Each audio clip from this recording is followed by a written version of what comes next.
Akuntansi adalah suatu sistem.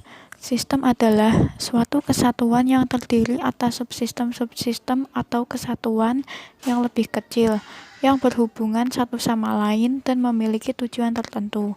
Suatu sistem mengolah masukan atau input menjadi keluaran atau output. Input sistem akuntansi adalah bukti-bukti transaksi dalam bentuk dokumen atau formulir. Outputnya adalah laporan keuangan. Di dalam proses akuntansi, terdapat beberapa catatan yang dibuat. Catatan-catatan tersebut adalah jurnal, buku besar, dan buku pembantu. Sistem akuntansi dapat dijelaskan secara rinci melalui siklus akuntansi. Yang dimaksud dengan siklus akuntansi adalah serangkaian tahapan yang harus dilalui untuk merubah input dalam bentuk dokumen transaksi keuangan sehingga menghasilkan output berupa laporan keuangan. Untuk materi selanjutnya yaitu mengenai jurnal finansial. Jurnal finansial merupakan jurnal untuk mencatat pendapatan LO dengan menggunakan basis akrual.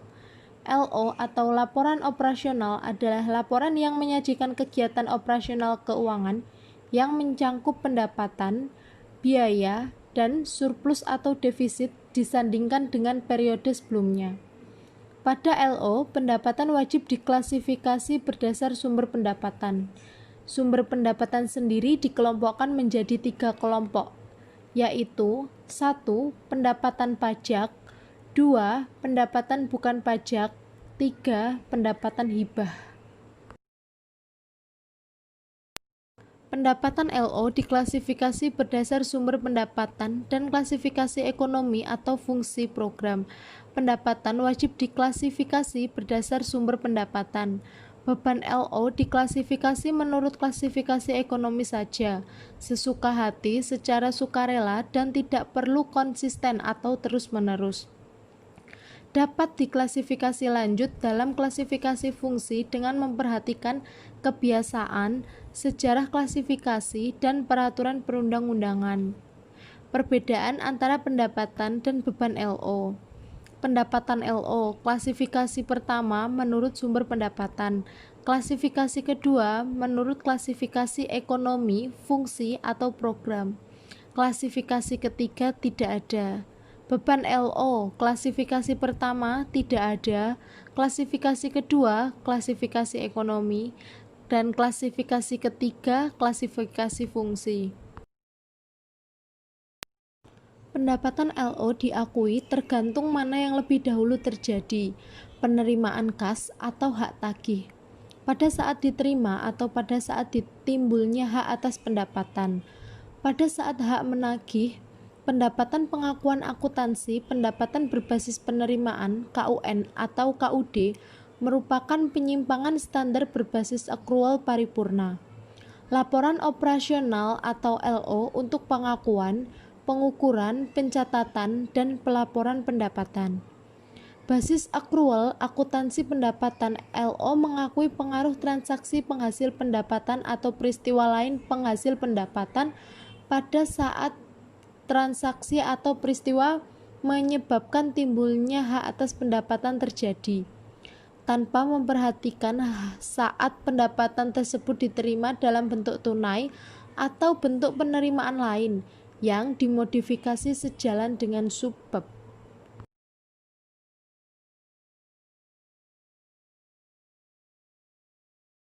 Jurnal Anggaran atau Jurnal LRA. Apa sih jurnal anggaran itu? Jurnal anggaran merupakan salah satu ciri khas dari jurnal akuntansi pemerintahan. Laporan realisasi anggaran bertujuan untuk menetapkan dasar-dasar penyajian dan memberikan informasi realisasi dan anggaran entitas pelaporan. Laporan realisasi anggaran disusun menggunakan anggaran berbasis kas. Hal ini berlaku untuk setiap laporan, baik pemerintah pusat maupun daerah yang memperoleh anggaran berdasarkan APBN atau APBD, tetapi tidak termasuk perusahaan negara atau daerah. Manfaat laporan realisasi anggaran.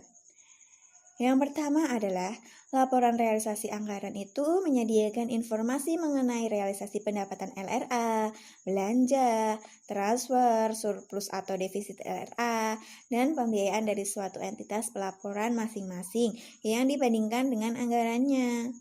Yang kedua, laporan realisasi anggaran menyediakan informasi yang berguna dalam prediksi sumber daya ekonomi yang akan diterima untuk mendanai kegiatan pemerintah pusat dan daerah.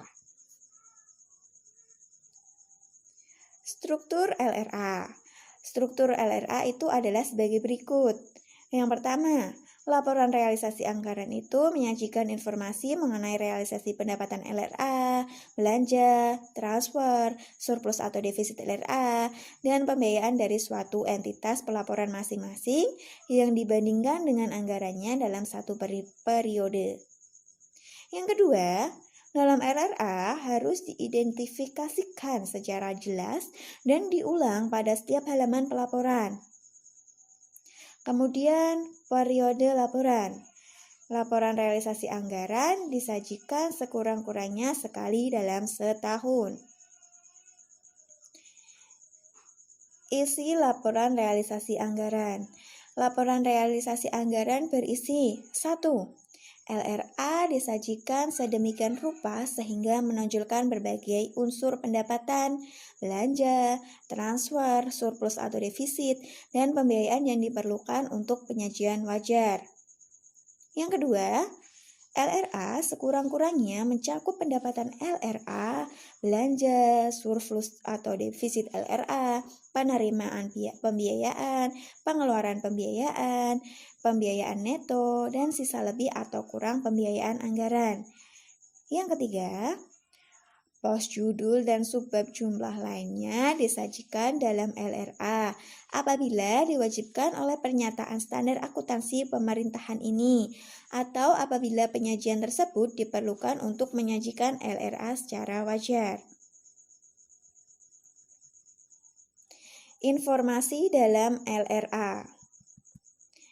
Informasi yang dimuat dalam LRA adalah yang pertama, entitas pelaporan menyajikan klasifikasi pendapatan menurut jenis pendapatan LRA dalam laporan realisasi anggaran.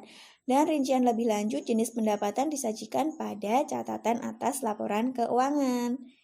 Yang kedua, entitas pelaporan menyajikan klasifikasi belanja menurut jenis belanja dalam laporan realisasi anggaran. Kemudian ada beberapa jenis akuntansi yang digunakan dalam LRA. Yang pertama, akuntansi anggaran. Akuntansi anggaran merupakan teknik pertanggungjawaban dan pengendalian manajemen yang digunakan untuk membantu pengelolaan pendapatan, belanja, transfer, dan pembiayaan. Yang kedua, akuntansi pendapatan LRA. Pendapatan LRA itu diakui pada saat diterima pada rekening kas umum negara atau daerah. Pendapatan LRA itu juga diklasifikasikan menurut jenis pendapatannya. Akuntansi pendapatan LRA dilaksanakan berdasarkan asas bruto, yaitu dengan membukukan penerimaan bruto dan tidak mencatat jumlah netonya. Dalam hal besaran pengurang, terdapat pendapatan LRA bruto atau biaya bersifat variabel terhadap pendapatan dimaksud dan tidak dapat dianggarkan terlebih dahulu dikarenakan proses belum selesai, maka asas bruto dapat dikecualikan. Kemudian yang ketiga ada akuntansi belanja. Belanja itu diakui pada saat terjadinya pengeluaran dari rekening kas umum negara atau daerah. Khusus pengeluaran melalui bendahara, pengeluaran pengakuannya terjadi pada saat pertanggungjawaban atas pengeluaran tersebut disahkan oleh unit yang mempunyai fungsi perbendaharaan. Dalam hal badan layanan umum, belanja diakui dengan mengacu pada peraturan perundang-undangan yang mengatur mengenai badan layanan umum. Transfer keluar adalah pengeluaran uang dari entitas pelaporan ke entitas pelaporan lain, seperti pengeluaran dana perimbangan oleh pemerintah pusat dan dana bagi hasil oleh penerima daerah. Realisasi anggaran belanja dilaporkan sesuai dengan klasifikasi yang ditetapkan dalam dokumen anggaran. Koreksi atas penggunaan belanja yang terjadi pada periode pengeluaran belanja dibukukan sebagai pengurang belanja pada periode yang sama. Kemudian yang keempat, akuntansi surplus atau defisit LRA. Selisih antara pendapatan LRA dan belanja selama satu periode pelaporan dicatat dalam pos surplus atau defisit LRA. Surplus LRA adalah selisih lebih antara pendapatan LRA dan belanja selama satu periode pelaporan. Sedangkan defisit LRA adalah selisih kurang antara pendapatan LRA dan belanja selama satu periode. Kemudian ada akuntansi pembiayaan. Akuntansi pembiayaan adalah seluruh transaksi keuangan pemerintah, baik penerimaan maupun pengeluaran, yang perlu dibayar atau akan diterima kembali, yang dalam penganggaran pemerintah terutama dimaksudkan untuk menutup defisit dan atau memanfaatkan surplus anggaran. Penerimaan pembiayaan antara lain dapat berasal dari pinjaman dan hasil divestasi. Kemudian akuntansi penerimaan pembiayaan. Penerimaan pembiayaan ini adalah semua rekening kas umum negara atau daerah.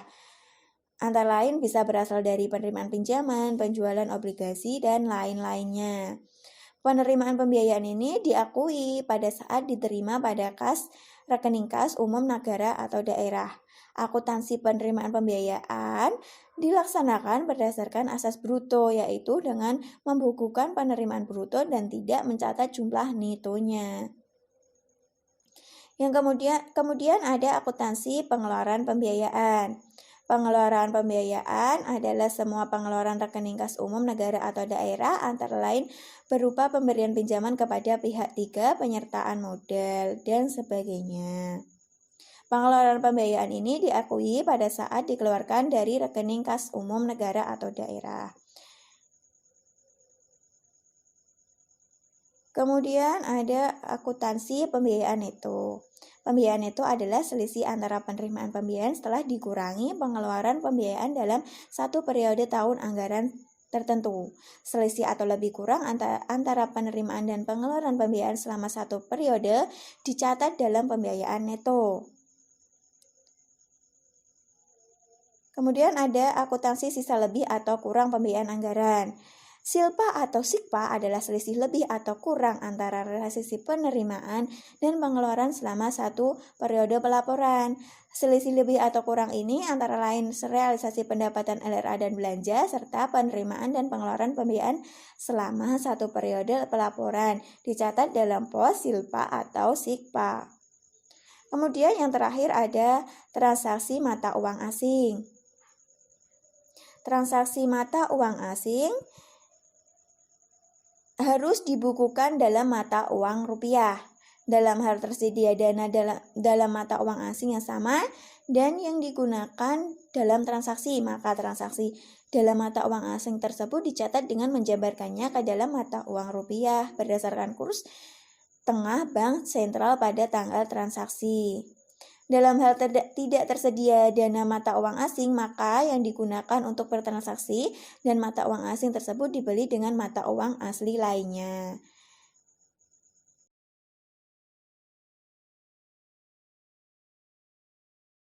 Langkah-langkah yang harus dilakukan dalam penyelesaian kasus. Yang pertama yaitu pencatatan jurnal anggaran dan saldo awal di buku jurnal. Dalam buku jurnal, semua transaksi dicatat, sehingga dari buku jurnal kita dapat mengetahui semua transaksi yang terjadi di dalam perusahaan.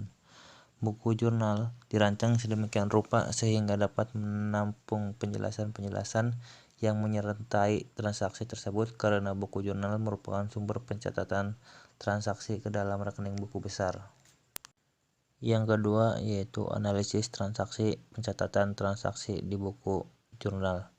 Analisis transaksi merupakan kegiatan yang penting dalam siklus akuntansi. Analisis digunakan untuk mengetahui pengaruh dari transaksi terhadap akun-akun sehingga membentuk persamaan dasar akuntansi.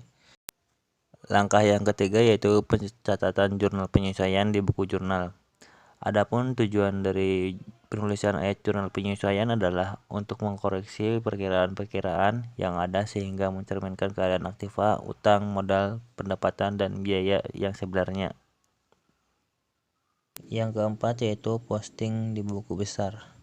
Proses ini yaitu proses memindahkan masing-masing saldo yang terjadi yang telah dicatat di jurnal umum ke buku besar sesuai dengan nomor akun masing-masing. Langkah nomor 5 yaitu penyusunan neraca saldo. Jika kedua kolom neraca saldo sudah dihitung, keakuratan akan dapat diyakini oleh si pembuat pembukuan. Hal ini agar memastikan bahwa setiap akun terbebas dari kesalahan dan menetapkan akurasi matematis. Selain itu, juga menilai informasi suatu keuangan bisnis selama periode tertentu. Proses keenam yaitu penyusunan laporan keuangan. Penyusunan laporan yang tertulis yang mengukur kekuatan. Langkah yang keenam yaitu penyusunan laporan keuangan. Proses ini yaitu proses penyusunan laporan tertulis yang mengukur kekuatan finansial, kinerja, likuiditas perusahaan. Selain itu, laporan keuangan juga mencerminkan dampak finansial dari transaksi bisnis. Bentuk laporan keuangan yang utama meliputi laporan operasional, laporan perubahan ekuitas, neraca, dan laporan realisasi anggaran. Langkah yang ketujuh yaitu pencatatan jurnal penutup di buku jurnal, dan yang terakhir yaitu penyusunan neraca saldo setelah penutupan.